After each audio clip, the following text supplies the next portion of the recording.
C'est une très belle journée aujourd'hui. Hein? Le soleil est finalement apparu un peu. La pluie a cessé un peu. On est content? Oui.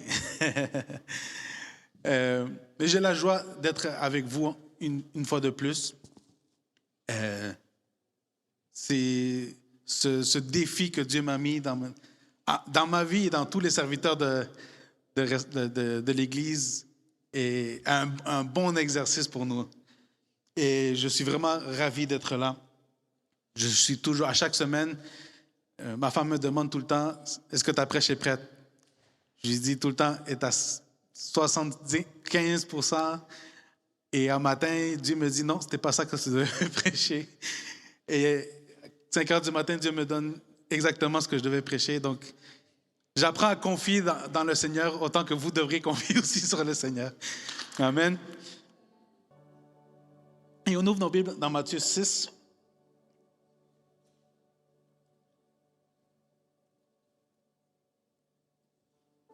Et Matthieu 6 nous dit, « Gardez-vous de pratiquer votre justice devant les hommes, pour en être vus. Autrement, vous n'aurez point de récompense auprès de votre Père qui est dans les cieux. Lors donc que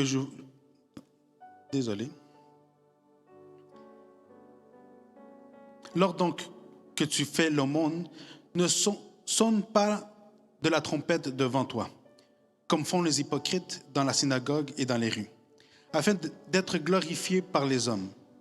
Je vous dis en vérité, ils reçoivent leur récompense. Mais quand tu fais l'aumône, que ta main gauche ne sache pas ce que fait ta droite, afin que l'aumône se fasse en secret, et ton Père qui voit dans le secret te le rendra. » On va laisser jusqu'à là pour l'instant. Et le titre d'aujourd'hui, c'est « L'anonymat et le secret ». Pourquoi l'anonymat et le secret? Dieu nous montre dans les premiers versets de ce chapitre comment nous devons exécuter notre foi, comment nous devons agir notre foi, premièrement dans le secret. Il nous dit, il y a deux sources dont nous pouvons recevoir une bénédiction. La source terrestre, les applaudissements de l'être humain, les gloires, les éloges de l'être humain, ou on peut recevoir les éloges de Dieu. Et c'est intéressant comment le verset commence. « Gardez-vous de pratiquer votre justice devant les hommes. » La semaine passée, on parlait de justice. On a un peu parlé de justice. Mais là, Dieu nous confronte à le faire publiquement, du raisonnement derrière, du pourquoi. Je me mets devant les rues, à l'église, et je commence à faire de la justice. Je commence à glorifier Dieu. Je commence à louer Dieu. Mais je le fais seulement ici à l'église. Je veux un poste où on peut me voir. Si on me demande de servir, mais ça va être un peu caché, non, ça, j'aime pas ça.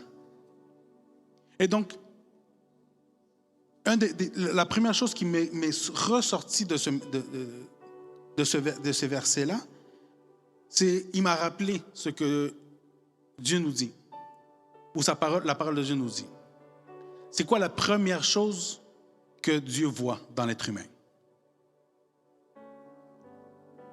La première chose, Dieu dit sa parole dit que avant toute chose, Dieu voit le cœur. Et donc, c'était une coutume des religieux de sortir dans les rues et de dire aujourd'hui je vais faire de la charité. Aujourd'hui je vais aller prier pour les personnes. Aujourd'hui je vais donner de l'argent aux pauvres. Aujourd'hui je vais faire quelque chose. Mais comme il le dit, il sonnait une trompette. Il y avait du bruit qui se faisait. Mais Dieu dit non, le contraire. Tu veux faire le bien, tu veux faire ce qui est juste, fais-le. Mais ne recherche pas la récompense de l'être humain. Et l'appel que Dieu a pour nos vies dans ces derniers jours, la série que j'amène de prêche, a toujours été de rechercher sa justice, rechercher ce que Dieu veut pour nos vies.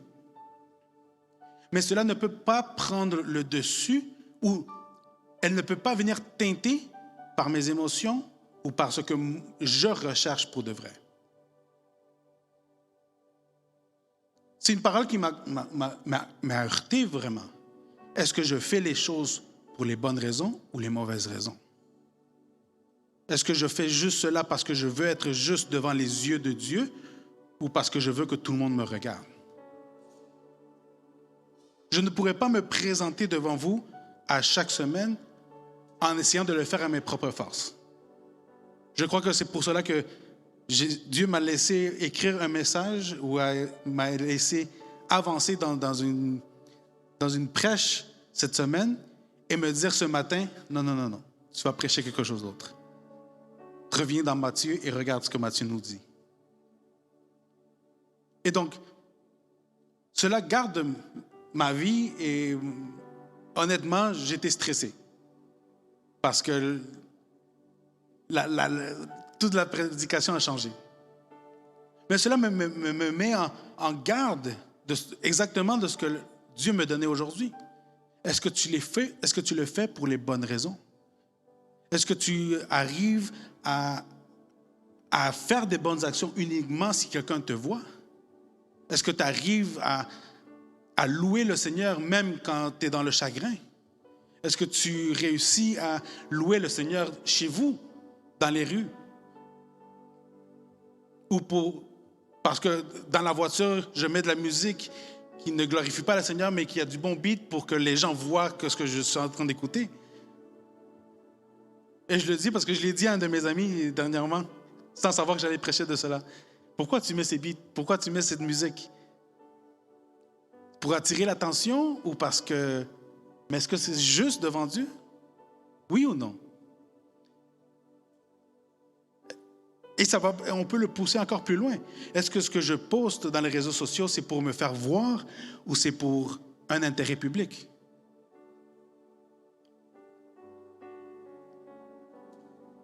Les réseaux sociaux sont excellents pour communiquer. Mais est-ce que ce qu'on communique est vrai? Ce qu'on communique est juste? Ce qu'on partage, des fois, on ne publie pas beaucoup ou publie vraiment pas, mais ce qu'on partage dans les réseaux sociaux, est-ce que c'est pour édifier? C'est pour condamner? C'est pour quelle raison? Et quand on analyse la parole de Dieu, il nous dit que notre main gauche ne sait pas ce que ma main droite fait. C'est comme un peu impossible. Mais c'est de le faire dans le secret, dans l'anonymat. Arriver avec quelqu'un et on reçoit la parole de Dieu, et ça peut arriver, dire, donne ce que tu as dans ta poche à cette personne-là. Et tu dis, non, mais moi aussi j'en ai besoin. Mais regarde, si je vais le faire le plus loud possible. Je veux que devant tout le monde, pendant que tout le monde est en arrière, je vais arriver, je vais dire, Dieu m'a dit de te donner ça. Est-ce que c'est juste? Oui, même Dieu l'a demandé, mais est-ce que je le fais pour les bonnes raisons? Ou j'arrive secrètement, je dis, hey, mon frère, ma soeur, Dieu m'a dit de te donner ça. Et quand nous agissons en justice et dans ce qui est juste et dans ce que Dieu nous demande de faire, d'arriver et de dire, OK, oui, je vais te donner ceci, mais je vais le faire dans l'anonymat. Premièrement pour nous, parce que Dieu nous le demande. Deux, pour protéger la personne, parce que peut-être la personne avait vraiment besoin de cela, mais ne voulait pas passer la honte de recevoir cela. Et donc, Dieu protège des deux bords la personne ou les personnes. Et quand nous relisons, elle nous dit, lors donc, quand tu fais l'aumône, ne sonne pas la trompette devant toi, comme font les hypocrites. Donc nous devons nous garder du fait de l'hypocrisie. L'hypocrisie est dans l'être humain. L'hypocrisie on est expert dedans. Nous voulons faire des choses pour qu'on nous voie, on veut faire des choses parce qu'on va obtenir quelque chose. Nous allons faire quelque chose de juste, mais pour les mauvaises raisons. Et pour cela qu'on entend souvent, ah non, mais dans l'Église, il y a beaucoup de gens hypocrites. Il y en a autant dehors. Sauf que dehors, cela est applaudi. Ah oui, telle compagnie a donné des millions de dollars ou des centaines de milliers de dollars. Ce qu'ils ne savent pas qu'ils l'ont fait parce qu'ils voulaient juste un write-off, un crédit d'impôt. C'était où ils le donnaient au gouvernement ou ils le donnaient à une compagnie. Mais ça sonne beaucoup mieux de dire la compagnie a donné un gros montant à Centraide, à ceci, à cela, que de dire ils ont dû le payer en impôts. Donc, l'hypocrisie.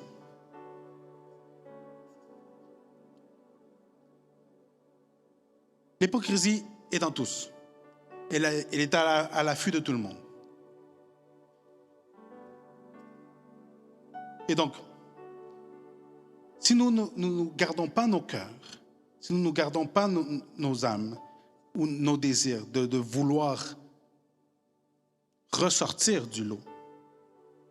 Parce que, une chose que je veux récalquer, les deux sources. La source des cieux, la source terrestre. Cela peut engendrer en chacun de nous des bonnes et des mauvaises choses. Parce que quand il pense vraiment et on dit, je le fais dans l'anonymat, je donne à cette personne sans que tout le monde le sache, pareil, il y a quelqu'un qui sait. Il y a Dieu qui l'a vu, mais la personne qui l'a reçu le sait.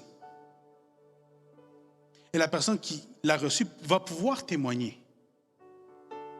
Et donc, si c'est fait en public et tout le monde l'a vu, la personne qui le reçoit ne pourra pas donner ça comme témoignage parce que cela est déjà teinté. Tout le monde l'a vu. Mais si c'est fait dans le secret et la personne donne son témoignage, un jour, j'étais dans un coin de rue. Je demandais de l'argent. Et c'est déjà arrivé. On a un frère qui, malheureusement, il a tout eu dans sa vie, mais il avait tout perdu. À un moment donné, il s'est retrouvé dans la rue, sale. Et il y a quelqu'un qui l'a vu. Il a dit, mon frère, comment t'es arrivé jusqu'à là? Il s'est rempli de compassion, mais il l'a amené chez eux, il a donné un bain, il lui a donné des vêtements. Il a dit, aujourd'hui, il y a un culte à l'église, je t'amène à l'église. Et cette personne a pu revivre le premier amour avec le Seigneur, a pu ressortir du trou où il était, parce que quelqu'un a fait la bonne action. La personne qui l'a fait ne s'est pas mise ici devant et m'a dit, vous avez vu ce que j'ai fait? Non. Mais cette personne donne témoignage à chaque personne, une famille m'a aidé dans mon pire moment. Et il me l'a dit, cette personne-là, pour moi, représente Jésus. Ce que Jésus aurait fait. Parce que dans la parole de Dieu, il nous dit, tu m'as vu dehors et tu ne m'as pas abrité. Tu m'as vu tout nu, tu ne m'as pas habillé. Tu m'as vu que j'avais faim et tu ne m'as pas nourri. Donc Dieu nous envoie à faire toutes ces bonnes choses, tout ce qui est juste. Mais le témoignage de ce frère, maintenant, quand il se met devant des gens, il leur dit, j'ai reçu la bénédiction du Seigneur à travers une famille, il est beaucoup plus puissant que si la même personne serait relevée ici. Hey, j'ai sauvé cette personne-là. Beaucoup plus puissant. Et donc, si nous continuons,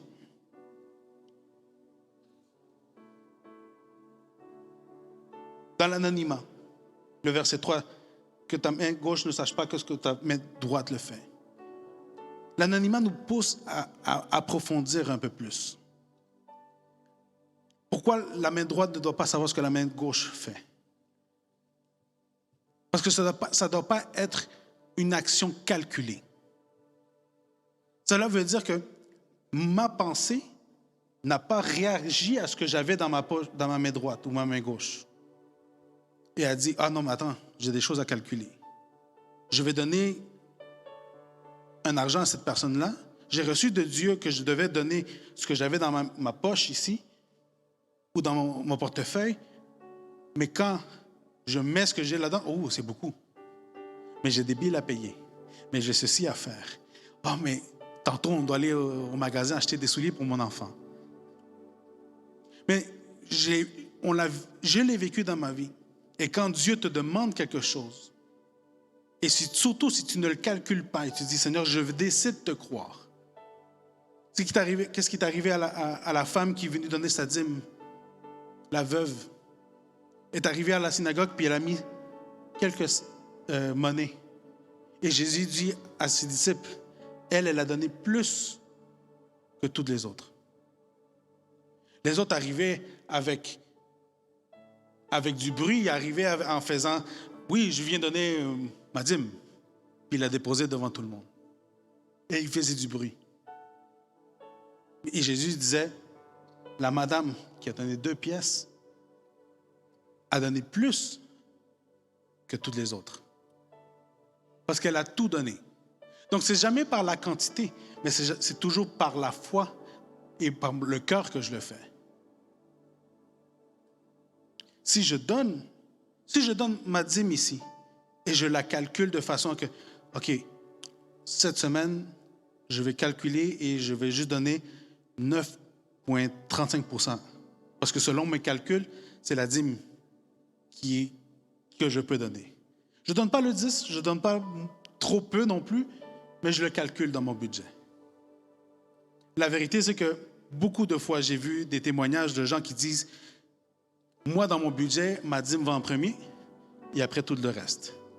Et quand je fais mon calcul, ça marche. Il ne reste pas grand-chose, mais ça marche. Mais quand je mets ma dîme à la fin, il en manque tout le temps. C'est le même calcul. Mais il y a une version qui a la foi et l'autre qui ne l'a pas. Donc Dieu nous demande à vivre avec un cœur pur, nous demande de vivre à vivre dans la justice de Dieu, nous demande d'être cohérents dans notre foi. Nous disons, oui, Père, tu es celui qui pourvoit. Mais mon 10%, j'y tiens parce que... Mais non, on ne peut pas réagir comme ça. Notre dîme va en premier. On retourne à quelques prêches en arrière, l'obéissance. Le cycle de l'obéissance amène des bénédictions. Mais quand j'amène ma dîme et je dis, Seigneur, je décide de te croire. Je décide que, oui, Seigneur, j'ai déjà donné ma dîme, mais tu as mis dans mon cœur que ce 30, 20, même 5 $ que j'ai dans ma poche, de le donner à un enfant, que je le vois courir. J'ai vu qu'il a demandé à sa mère, puis là, Dieu a dit, toi, tu peux donner un 5 $ pour qu'il s'achète quelque chose. Et tu vas avec la mère et lui dis, je sais que vous lui avez dit non, mais est-ce que je peux lui donner ce 5 $? Vous imaginez la joie de cet enfant en recevant cet argent? Parce que Dieu a écouté, Dieu a touché mon cœur, le cœur de l'enfant, le cœur de la mère, parce que peut-être elle n'en avait vraiment pas pour lui donner. Et je vous le dis parce que ça m'est déjà arrivé. Moi, étant enfant, quelqu'un qui arrive et me dit, tiens, je dis comme, oh, on m'a donné de l'argent. Je me sentais super bien. Et je dis, pourquoi? Non, Dieu m'a dit. Et c'est merveilleux voir comment Dieu agit, le Saint-Esprit bouge dans son Église pour couvrir tous les besoins de tout le monde. On le voit aussi dans la première, tout de suite après que Jésus soit élevé aux cieux, l'Église commence à se former, les apôtres commencent à se former, et qu'est-ce qui arrive? Tout le monde arrive et commence à donner tout. Et tout est distribué entre tout le monde. Le besoin était grand, une nouvelle Église commençait. Mais aujourd'hui, OK, l'Église, on en a déjà, mais est-ce qu'il y a des besoins? Est-ce que j'attends juste le surnaturel de Dieu ou je veux faire partie du surnaturel de Dieu et dire, je peux donner? Parce que Dieu peut nous utiliser. Dieu va faire quelque chose de surnaturel et quelqu'un va envoyer de l'argent à mon compte de banque, puis wow, on a déjà entendu cela. Cela arrive. Dieu œuvre de cette façon-là. L'argent apparaît et on ne comprend pas. On reçoit un crédit d'impôt puis on ne sait même pas pourquoi. Le comptable m'avait dit que je devais payer, mais là, finalement, le gouvernement me retourne. Ça arrive des choses comme ça. Mais Dieu peut nous utiliser à être de bénédiction pour l'Église. Dieu peut nous utiliser pour être de bénédiction pour les gens dehors. Dieu peut nous utiliser pour tout. Mais il faut que quelqu'un soit disponible à être utilisé. Mais dans le silence, dans l'anonymat. Et on va le comprendre pourquoi. Si nous continuons, le verset 5 et 6 nous dit, « Lorsque vous priez, ne soyez pas comme les hypocrites qui aiment prier debout dans les synagogues et au coin des rues pour être vus des hommes. Je vous le dis en vérité, ils reçoivent leur récompense. Mais quand tu pries, entre dans ta maison, dans ta chambre, ferme la porte et prie ton Père qui est dans les lieux secrets. Et ton Père qui voit dans le secret te le rendra. » Puissant. Encore, il recalque l'hypocrisie. Moi, je peux me lever ici et commencer à réciter une prière que j'ai apprise, que beaucoup de gens religieux font. Ils commencent à crier, ils commencent à élever la voix et on dirait qu'ils sont puissants dans l'esprit. Mais chez eux, il n'y a pas d'intimité. Tout le monde peut apprendre une prière. Tout le monde peut la répéter et la répéter et la répéter. Mais ce n'est pas ce que Dieu nous a appelés. Dieu ne nous a pas appelés à venir à répéter. Dieu ne nous a pas appelés à vivre une vie devant les gens et vivre une autre vie dans le secret. Et l'invitation aujourd'hui est cela. L'anonymat est dans le secret. Pourquoi le secret? Parce que c'est dans le secret que Dieu va nous révéler. C'est là où Dieu va se révéler à nous et nous dire les choses que nous devons faire. C'est dans le silence, après avoir prié, même si c'est juste 5 minutes. Seigneur, j'ai besoin de toi. Et laisser que le Saint-Esprit ministre, que le Saint-Esprit œuvre en nous. Parce que ce n'est pas la quantité de mots, ça ne va pas être la quantité de choses que je vais demander, ce n'est pas la quantité de grandes choses que je peux dire de Dieu, mais ça peut être simplement un mot. Dans le secret, dans un silence intense. Moi, c'est pour ça que moi, personnellement, j'aime me lever très tôt le matin ou pas me coucher, des fois. J'attends que la maison soit tranquille. Parce que si je commence à étudier la parole, puis il y a les enfants qui courent en haut, ou ma femme qui cuisine, ça me distrait, puis là, je perds le fil. Mais j'aime ça dans les nuits, à 5 heures du matin. Ouvrir ma Bible, prier. Et rentrer en communion avec Dieu. Et c'est là, ce matin, que moi, je pensais que j'avais déjà ma prêche déjà écrite. Et j'allais juste prier pour dire, Seigneur, merci pour ce que tu m'as donné. Et Dieu me dit, attends, garde-le pour une prochaine fois. Parle de ceci. J'étais en silence. Je ne sais même pas combien de temps il avait passé. Je mettais ma petite musique de fond. Et j'ai laissé que le Saint-Esprit ministre dans ce silence. Là où personne ne me voit. Et ce n'est pas à tous les jours que ça arrive de cette façon-là. Ce n'est pas toutes les semaines que ça arrive de cette façon-là. Des fois, je suis dans la voiture. Des fois, je suis dans le métro. Dernièrement, ça m'est arrivé. Je venais au métro à l'église durant la semaine pour le travail. Et j'ai senti une paix. J'ai écouté ma musique et j'ai senti cette paix que seulement Dieu peut donner. Mais pourquoi? Parce qu'il y a une sincérité avec Dieu. Moi, j'ai entendu, et ça m'attriste quand j'entends des gens dire « Oui, moi, ça fait 20 ans que je suis chrétien, mais je n'ai jamais vraiment senti Dieu. » Ça m'attriste vraiment parce qu'on n'est pas ici pour faire de la religion. On est ici pour connecter l'humain avec Dieu. Que je vous dise des très beaux mots, des belles phrases en français. Non, c'est pas ça l'objectif. C'est pas ça l'objectif. L'objectif, c'est que l'Église soit connectée à Dieu. Que l'Église soit devienne puissante ou augmente dans sa puissance. C'est cela l'objectif. Mais cela se fait dans l'anonymat et dans le secret. Il n'y a pas d'autre façon de le faire.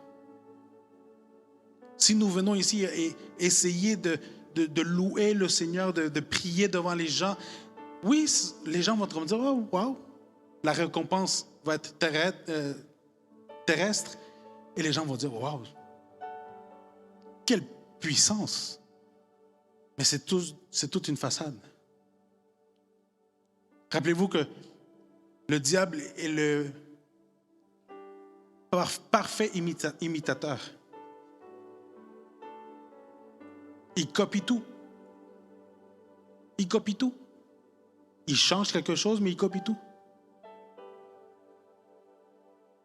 Je voyais une vidéo l'autre jour d'un enseignement biblique et il disait la prophétie, même la prophétie, le diable a voulu imiter.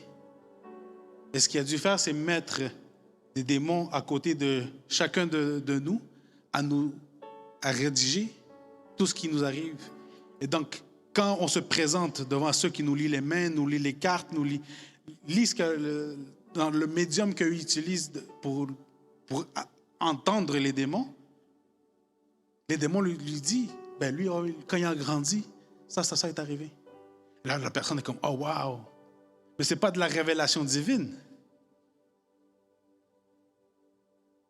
C'est de l'imitation de ce que Dieu fait. Parce que quand Dieu parle, et il nous parle à nous, ce n'est pas de l'impression qu'il nous donne. Je ne sais pas si ça vous est déjà arrivé qu'un prophète arrive et vous dise, Dieu te dit ça, puis tu es comme, ah, OK. Des fois, on dit, oh, ça fait mal, j'aurais dû me réveiller avant. Ou des fois, on dit, ah, je ne le savais pas, peut-être ça va venir. Mais le diable imite tout. Il n'y a rien inventé. La musique a été donnée à lui par Dieu. Donc, la musique existait déjà quand Satan est arrivé, Lucifer. La musique existait déjà.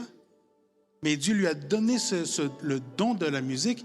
Et donc, lui, il se sent glorifié, il se sent important, il se sent mieux que tous.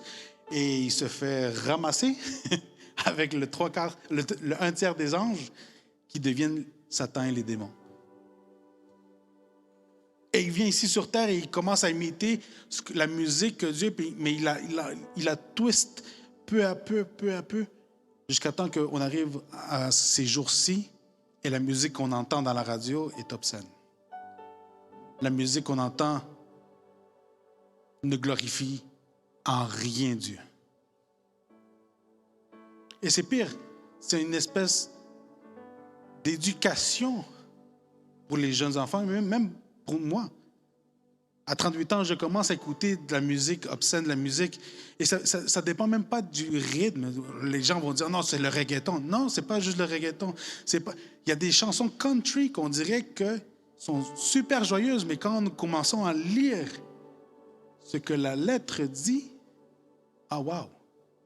C'est aussi pire que les reggaetons que nous, on comprend plus parce qu'on parle espagnol, mais quand tu lis les lyrics des chansons, quand tu relis, pour les plus jeunes, quand vous relisez les chansons, je vais le dire comme ça, mais comme des Backstreet Boys, des Boys II Men, et on commence à lire les lyrics de ces chansons-là, est-ce que je devrais vraiment écouter cela?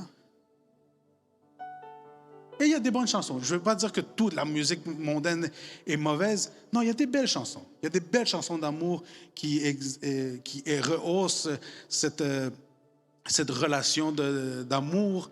Et c'est des belles chansons. Je ne veux pas dire que c'est tous obscènes. Mais le grand pourcentage, dernièrement, les derniers 4 ans, j'ai eu un amour pour les vinyles et j'ai commencé à m'acheter des vinyles. Et il y a des vinyles que j'ai remis, des vieilles chansons que j'écoutais, et j'étais, ah wow, je peux plus écouter ça. Et Dieu a pris il m'a fait même gaspiller de l'argent pour réécouter ces chansons-là, que j'aurais pu l'écouter sur Spotify, mais je voulais avoir mes vinyles. Et j'adore ma collection de vinyles. Mais quand je réécoute et je relis les lyrics, je me suis dit, oh wow, non, je ne peux pas écouter ça.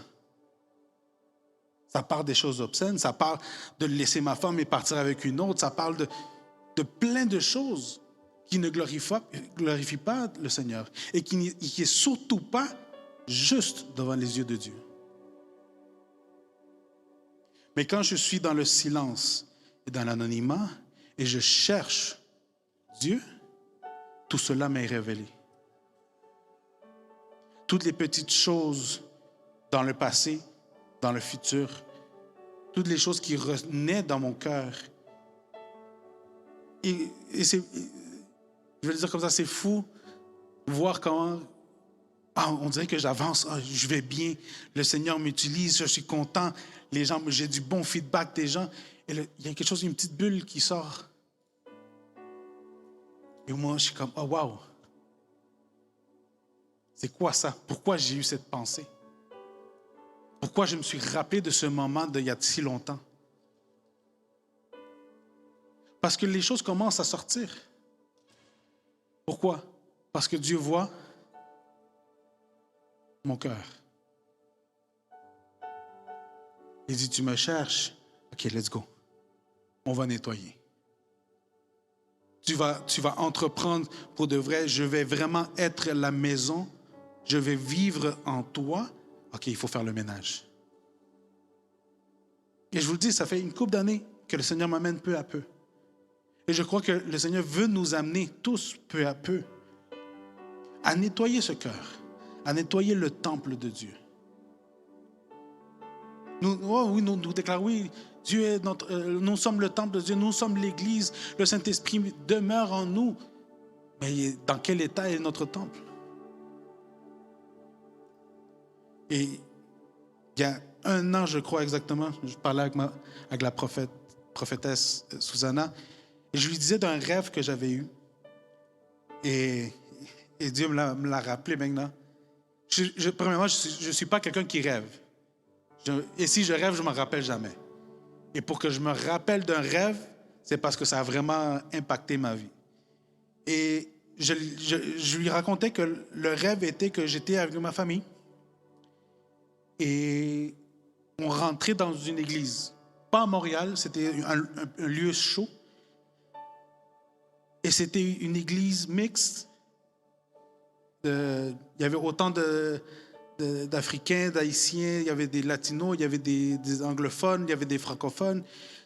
C'était une église, une grande église. Mais ce qui était bizarre, c'est que l'église était comme en rénovation. Moi, premièrement, c'est comme ça que je l'avais vu. Et deuxièmement, quand on s'est assis, elle n'était pas en rénovation, elle était en destruction. Les murs avaient des trous. On pouvait voir à travers les gens assis de l'autre côté du mur. Il y avait les pasteurs qui étaient assis sur le stage. Un rêve bizarre que je n'ai pas compris. Mais ce qui m'a heurté plus, c'est quand, OK, ça a fini. Comme on a fait comme le switch et ça finit. Et je m'en vais chercher mon enfant au sous-sol. Et quand je ouvre les portes du sous-sol pour aller chercher mon enfant, je ne sais pas si vous avez déjà vu une place qui a brûlé complètement. Et c'était les fondements étaient calcinés. J'ai entendu mon fils tomber en bas, je descends vite voir ce qui est arrivé. Et je me suis dit, comment ils peuvent avoir des enfants dans ce lieu comme ça? Et c'était une place calcinée. Les murs étaient noirs, charbon. Et quand je remonte et je touche une de ces parois, la paroi tombe. Et c'était du charbon. Et on sort et je me réveille, mais je n'ai pas compris le rêve. Mais là, aujourd'hui, Dieu me parle et me dit, c'est l'état de mon Église. Ce n'est pas une dénomination, ce n'est pas une partie de Montréal, c'est un peu partout. Il y a des bonnes églises, il y a des bonnes églises qui sont dans le fondement, mais mon temple en général n'est pas en bon état.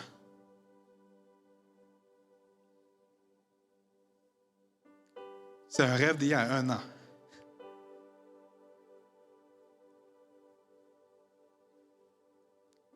Et donc, quel est le conseil de Dieu?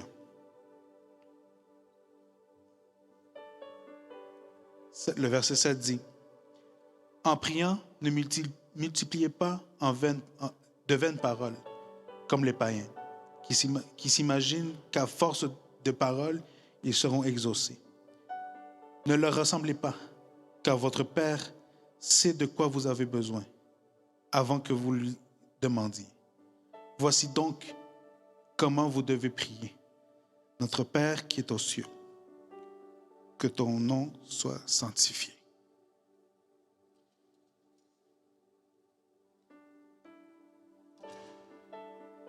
Je relis ces phrases, je les relis plusieurs fois dans ma vie. Et là, Dieu, après les versets qui suivent, Dieu leur dit comment prier. Mais juste avant, il leur dit, ce n'est pas à la répétition. Ce n'est pas à la vaine répétition. Ça, là, tout le monde peut le faire. Mais c'est dans le silence. Dans ta chambre, tout seul. Et je l'avais lu il y avait une couple d'années. Et quand j'ai dû commencer à faire les prières le soir, je disais tout le temps, quand c'était le temps je donnais le petit enseignement, et après je disais tout le temps, si c'est le moment qu'on va rentrer en communion avec le Seigneur, éteignez les lumières, même si vous pouvez juste fermer l'écran et juste écouter. Laissez-vous pas distraire par le chat. C'est un moment qu'on va prendre avec le Seigneur. C'est le moment que c'est pas juste de m'écouter moi prier, mais c'est de vous actionner dans la prière. Et c'est cela que Dieu veut faire aujourd'hui. La réponse à tout cela, la réponse à une église qui surgit, la réponse à une église qui sort et reconstruit ses bases, ne se fait pas uniquement en lisant la parole, mais se fait dans le secret, dans l'anonymat. Et avec cela, je vais vous demander de vous mettre debout.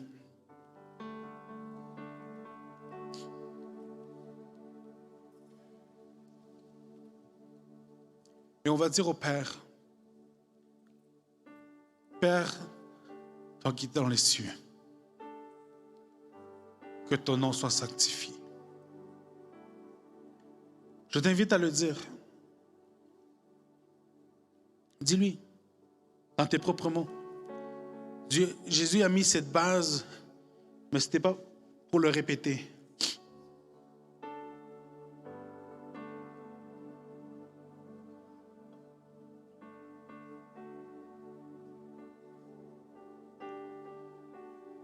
Oh, juste ces deux premières phrases. Oh, toi, Dieu éternel, oh, à toi qui as créé la terre et les cieux, que par la simple action de dire, tu as créé la lumière, tu as créé les cieux, tu as créé l'eau, la terre. À ce Dieu-là, je prie.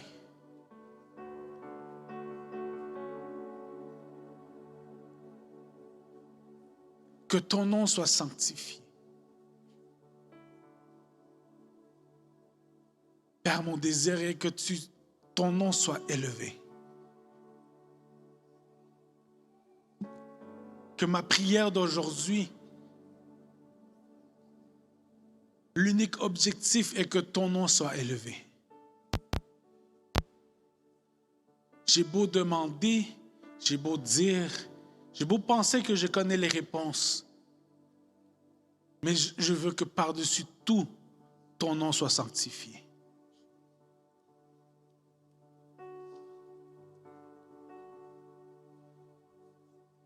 Et quand tu as dit ces mots-là, dans tes propres mots, je vais t'inviter à qu'on soit en silence.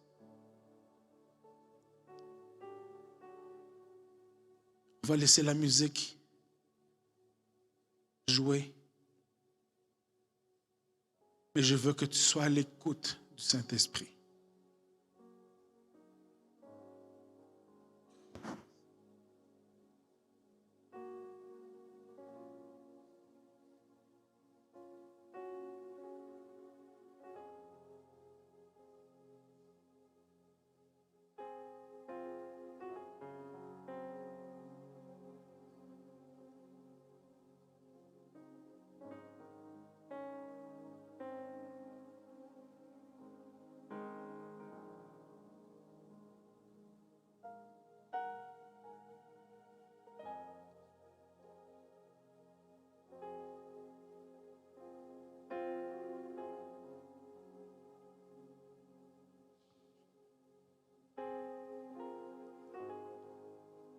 Oh, sur cet esprit est ici.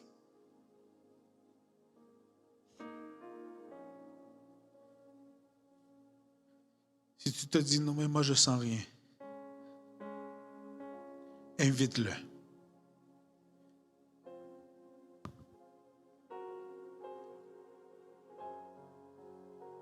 Dis-lui, Saint-Esprit, visite-moi.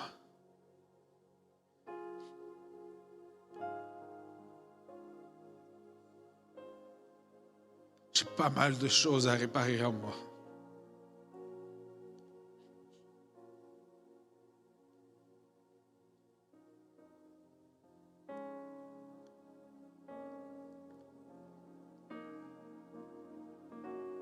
Au Saint-Esprit, merci pour ta visite.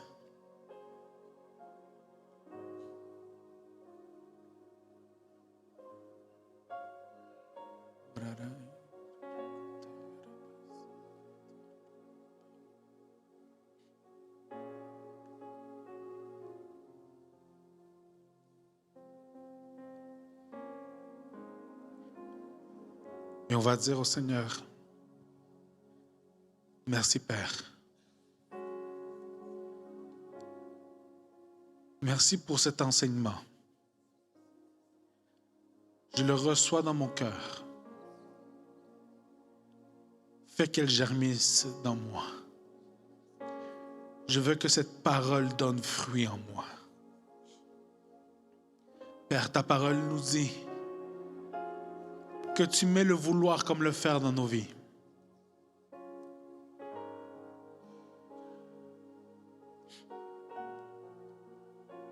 Fais-le, Seigneur.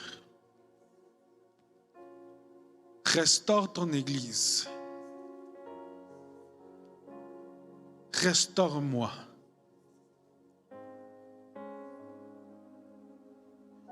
Fais-moi surgir, Seigneur, pour glorifier ton nom. Je ne veux plus l'intérêt ici sur terre, mais je veux l'intérêt du ciel.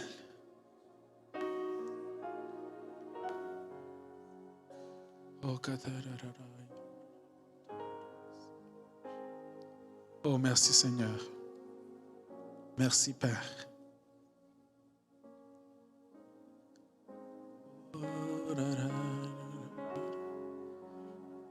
Je t'invite à que, dans tes propres mots, ce que tu es en train de ressentir, tu l'exprimes à l'Éternel. Et tu lui dises, Seigneur, je ressens ceci. Seigneur, tu amènes en mémoire cela. Une fois j'ai fait ceci, Seigneur, je te demande pardon.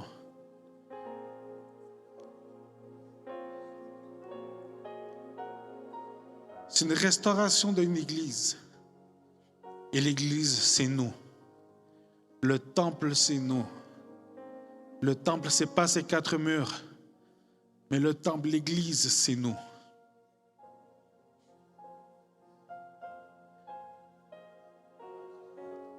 Il dit lui, toute hypocrisie dans mon cœur, Seigneur. Répète après moi. Toute hypocrisie dans mon cœur. Tout ce qui ne te plaît pas dans mon cœur, Seigneur. Sors-le, Seigneur. Sors-le, Père. Arrache-le de moi. Tout ce que les générations passées ont mis dans ma vie, arrache-le, Seigneur. Déchire toute chaîne, Seigneur. Toute chaîne que l'ennemi a mis sur moi pour me retenir, Seigneur, je te le donne. Arrache, Seigneur. Libère, Seigneur. Libère ma bouche. Libère mes yeux. Libère mes oreilles. Parce que je veux t'entendre. Je veux te voir. Et je veux pouvoir parler de toi, Seigneur. Je veux une restauration de ma vie, Seigneur. Pour glorifier ton nom. Parce que mon désir, c'est de glorifier ton nom. Et que ton nom soit sanctifié.